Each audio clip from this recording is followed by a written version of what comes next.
It looks wonderful. Actually, I came here first time. It's beautiful campus and very energetic. All of you and all the students and staff appear very passionate and energetic, and that is what excites me. So good, overall very good.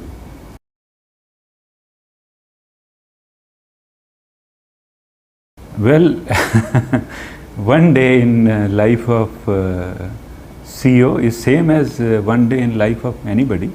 It is how you divide your time and how you utilize. Perhaps it is not the number of hours you put in, it is number of hours multiplied by, passion you put in. So my routine, if you are asking, is it so? Then, I start early in the morning and then do most of my communication part, which is emails and scheduling of calendar, etc., reviewing, replying everything early in the morning. I start something like 4 a.m. and then finish it by 5:30 or 6 in the morning, because that is the time I am very fresh and I can think very peacefully with no disturbance and no one, calling me or talking to me. And then I go for my health program, which is I do swimming, I do tennis or walking and other things, and sometimes yoga, etc. So I do choose in a random way day to day, and then I get ready, have breakfast and go to office. And in between, of course, there is time and health program. I am accompanied by my wife and my daughter sometimes, so that's also time when we have time together to talk. 8:30 I leave for office, and then most of the time in office is I devote more on thinking and interaction with people. So giving time to people and giving time to thinking for current matters or future matters. It is very important to give time to think on future. It is very important to give time to people. People includes your colleagues, your employees, your partners, your vendors, your customers, everything. So connecting with people is most of the day's program in office, because I don't sit in front of laptop and keep looking at mails. That looks very a poor utilization of day, because that I try and finish very early. Or if something urgent during the day, I find a few minutes to address it. So most of the attention goes in thinking about what new we can do today. As I mentioned in our previous discussion in the hall, that everything about freshness and newness in business every day, what you bring. What you can do today, 10,000 more people can do same thing tomorrow and compete with you in a way that you will be totally unviable. Unless you are thinking new every day, unless you bring newness to your business, whether it is product, whether it is service, whether it is education, anything, unless you bring newness to it every day, every time, you are not ahead of others. So be ahead of others. You have to keep innovating, keep thinking new ideas, new thoughts, new way of working, totally disruptive way sometimes, and keep yourself aware what is happening, and then also think ahead of time as to how your business will transform 3 years hence, 5 years hence. There is very high chance of obsolescence these days unless you are cautious or conscious of it. And second aspect, as I said, people. You must interact and engage with people. Your employees, they are your family.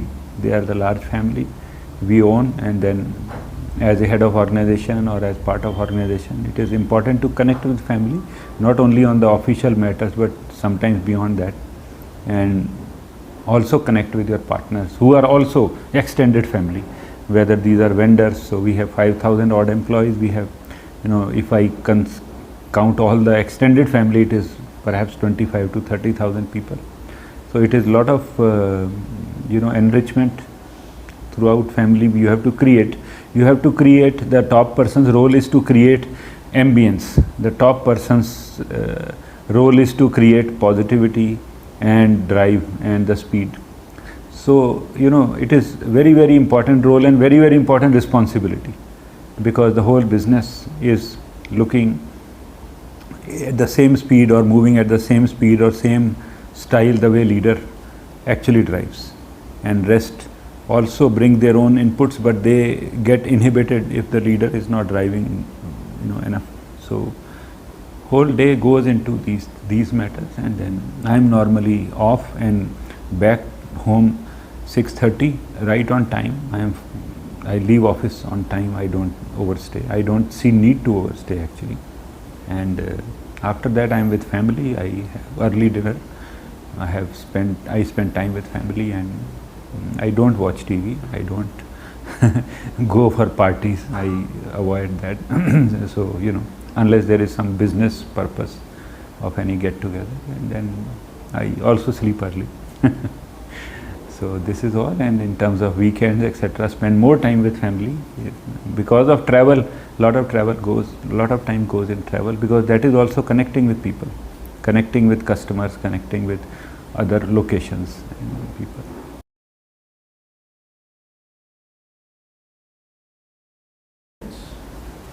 Yes, so newness and freshness or innovation and has been our key driving force, which brought our profitability and market cap 300% in last 4 years.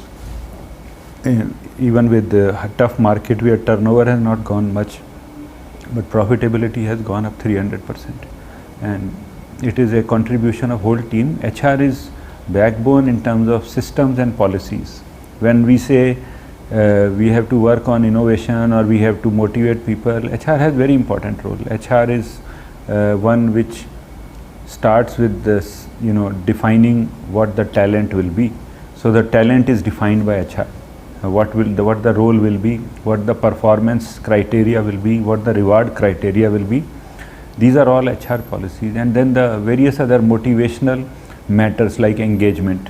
Engagement is a very big subject, and we keep working on it across organization, and there is never you can never do enough on this. More is better, and so HR has a prime role in driving this.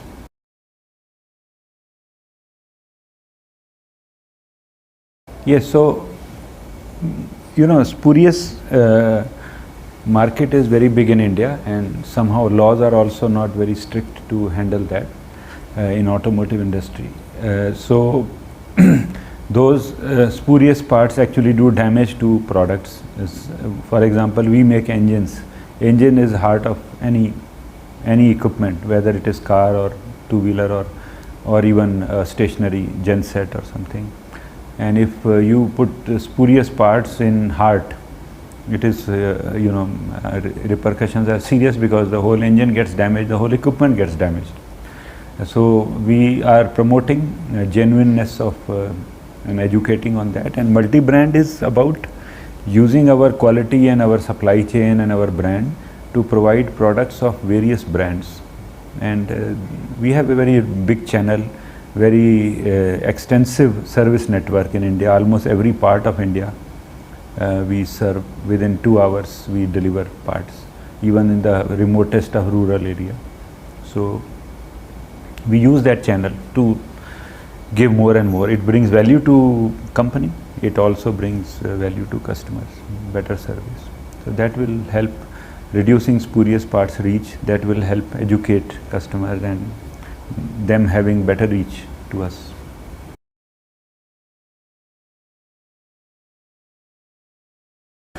Absolutely not. You are a new generation. Farmers also have next generation. Next generation is a smarter generation. They actually do not wish to do manual work. This I think you can understand better than me. And they are right, because there are economical ways of doing it in a smarter style. And that is what they are doing. So mechanization is economical, it is viable, because and we have that value-based calculation and model for every product. Because you can do much better quality work. You can also rent that equipment to others. So you don't have to buy one equipment and use only for your small farm. You can actually buy equipment and four other farmers need not buy it and you can rent them. So overall model is very, very viable, financially viable, and it then takes less effort. It does far better quality work. What a bullock will do, the power tiller will do, certainly 300% better tilling of soil, and the crop quality and the seeding all will be much better. So it is overall very good, and that trend is positive in India. India has huge opportunity for that. 80% of our farms are small and marginal farmers, and it has a potential.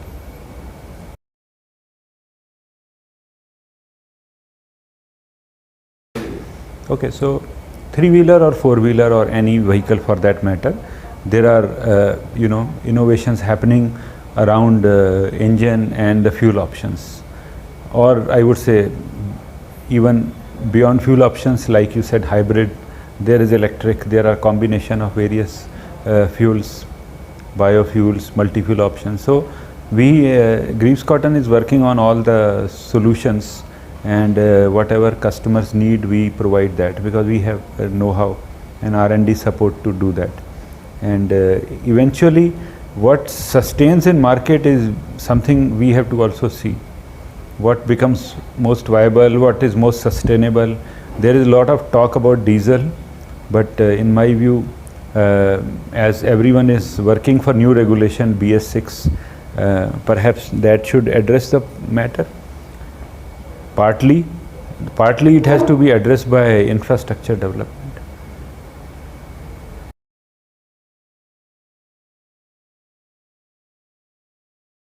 So learning, as much as you learn, of course this is the only opportunity when you get to learn what the curriculum is, and my suggestion is go beyond curriculum, because today you are in an age and you are really in an opportune time where the knowledge and information is easily accessible.